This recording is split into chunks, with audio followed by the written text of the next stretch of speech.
Good morning students. आज हम लोग बीए फर्स्ट सेमेस्टर के पेपर फर्स्ट जिसमें हम लोगों ने फैट के बारे में पढ़ा था, तो हम लोगों ने देखा था कि फ़ैट कितने प्रकार के होते हैं और इसका अर्थ क्या है, ये न्यूट्रिशन कौन सा है। और आज हम लोग देखेंगे कि फ़ैट के कार्य क्या क्या हैं और फ़ैट की कमी से कौन कौन से रोग होते हैं और इसकी अधिकता से कौन कौन से रोग होते हैं और किन चीज़ों में ये पाया जाता है। ठीक है, तो आइए हम लोग समझते हैं। तो फैट जो है वो हम लोग समझ चुके हैं कि एक मैक्रोन्यूट्रिएंट्स है आपका और दीर्घमात्रिक पोषक आहार है, तत्व है जिसको हम लोग न्यूट्रिशन के अंडर में लेते हैं। तो वसा जो है वो आपके वसा के जो कार्य हैं, वसा के आज हम लोग कार्य देखेंगे। तो वसा के जो प्रमुख कार्य हैं वो नंबर 1 है आपका जो है व्यक्ति के त्वचा को सुरक्षित बनाए रखना, है ना। त्वचा संबंधी जो कार्य हैं कि त्वचा में इकट्ठा होती है और शरीर के मांसपेशियों को जो है सुरक्षित करती है, हड्डियों की सुरक्षा करती है और जो फैट है वो हमारे कई चीज़ों में, एक तो ऊर्जा प्रदान करने का काम करता है और सबसे हाई जो ऊर्जा देने का काम है वो फैट करता है। ठीक है, तो ये इसके कार्य हैं और हम लोग देखेंगे कि इसकी कमी से होने वाले रोग कौन कौन से हैं। तो इसकी कमी से कौन कौन से रोग होते हैं वो नंबर 1 है आपका फ्राइनोडर्मा। फ्राइनोडर्मा जो है वो एक त्वचा से संबंधित रोग है जिसमें क्या होता है कि त्वचा जो है वो शुष्क हो जाती है। वसा जब हमारे शरीर में नहीं होगी तो हमारी त्वचा जो है उससे नमी खो जाएगी, तो जो अधिक शुष्कता से ये फ्राइनोडर्मा रोग होता है और इसका जो है इलाज काफ़ी लंबा चलता है। तो क्या होता है कि ये इसमें त्वचा बिल्कुल रूखी सी बेजान सी हो जाती है। ठीक है, फिर दूसरा जो रोग है वो है आपका कोशिकाओं का ठीक से कार्य ना कर पाना, क्योंकि हम लोगों ने पढ़ा है कि ये एक पोषक तत्व है और जो है इसकी कमी में कोशिकाएं जो है वो ठीक से कार्य नहीं कर पाएंगी, क्योंकि ये ऊर्जा देने का कार्य करता है तो ठीक से कार्य नहीं कर पाएंगी। फिर उसके बाद हम लोग देखते हैं तीसरा जो इसका कार्य है वो सामान्य वृद्धि का रुक जाना।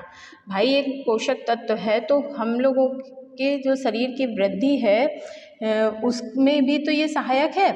तो ये अगर कम होगा हमारे शरीर में फैट वसा कम होगा तो हमारे शरीर की वृद्धि जो है वो रुक जाएगी। हम लोग बिल्कुल पतले सूखे से दिखाई देंगे तो लगेगा कि कोई विकास ही नहीं हुआ है, तो वृद्धि जो है वो रुक जाती है। और चौथा जो काम है वो है एक्जिमा। एक्जिमा जो है वो भी एक त्वचा से संबंधित रोग है जो बहुत ही विकराल रूप जब ले लेता है तो इसका इलाज जो है वो डर्मेटोलॉजिस्ट ही करते हैं और बहुत लंबा इलाज चलता है, ये समझ लीजिए। तो एक्जिमा समझ लीजिए एक विकराल रूप, स्किन कैंसर तक का रूप ले लेता है, ये इतना ज़्यादा ही तीक्ष्ण रोग है आपका। फिर आपका है पांचवा जो है वसा में, अगर वसा की कमी होगी तो वसा में हम लोग अभी आगे विटामिन के बारे में पढ़ेंगे, तो वसा में जो ADE के विटामिन घुलनशील होते हैं वो घुल नहीं पाएंगे अगर वसा शरीर में कम होगी तो वसा में घुलनशील जो विटामिन हैं उनकी कमी हमारे शरीर में अगर वसा कम है तो उनकी कमी भी हो जाएगी। तो घुलनशील विटामिनों की कमी का हो जाना, ये इसकी कमी का हो जाना, तो ये इसकी कमी से होने वाले रोग हैं। ठीक है, ये इसके 5 रोग हैं, वसा की कमी से होने वाले 5 रोग।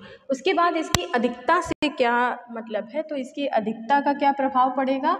जब वसा हमारे शरीर में अधिक होगी तो नंबर 1 आपका जो है वो मोटापा बढ़ेगा, क्योंकि आप देखते हैं जो लोग ज़्यादा फैट यूज़ करते हैं, ज़्यादा तेल चिकनाई और पिज्ज़ा बर्गर में क्या होता है, यही चिकनाई होती है आपकी।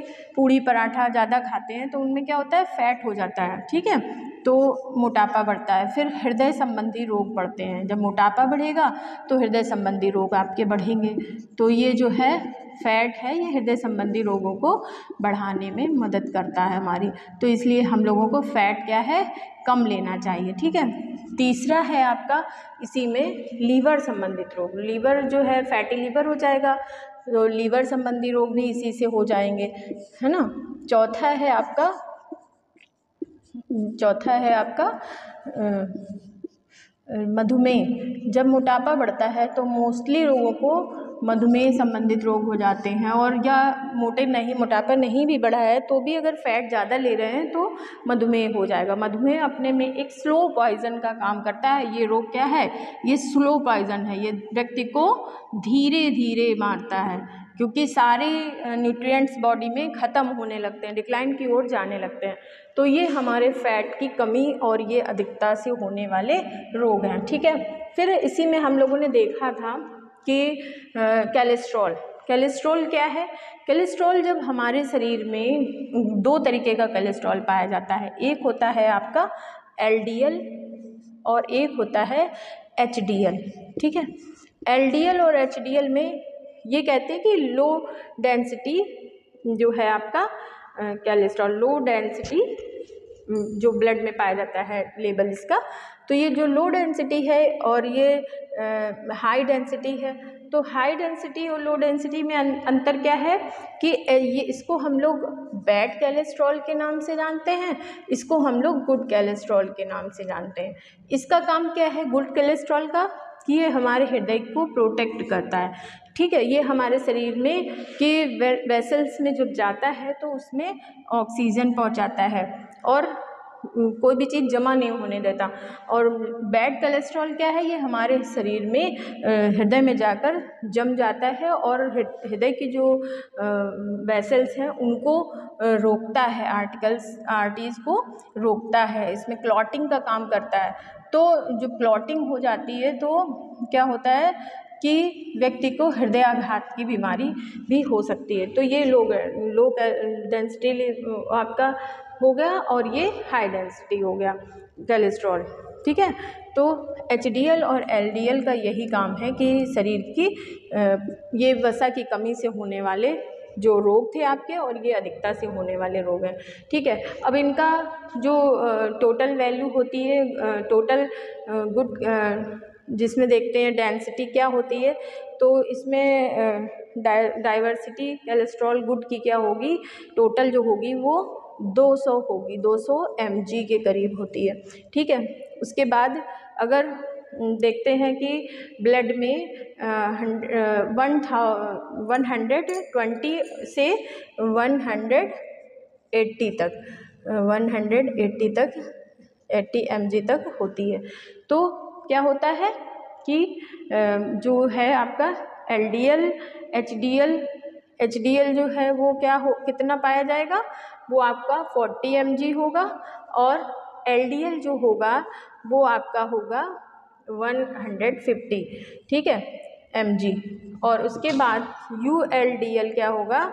जो है वो होगा 40। ये इसका रेशियो बताया गया, क्योंकि गुड कोलेस्ट्रॉल भी जब हमारे शरीर में जाता है तो वो वेसल्स में पहुंचने के बाद क्या होता है, वो बैड कोलेस्ट्रॉल में चेंज होता है। लेकिन अगर निकल जाए तो क्या होता है कि अगर इसकी डेंसिटी मतलब तेज़ी से रन आउट करेगा तो ये गुड कोलेस्ट्रॉल का काम करेगा, और अगर इसकी डेंसिटी कम रहेगी तो ये धीरे धीरे हमारे वेसल्स में जो कण हैं उनको छोड़ देता है। ठीक है, तो वसा की कमी से होने वाले जो रोग हैं वो आपके बहुत ही खतरनाक हैं। इसलिए वसा में घुलनशील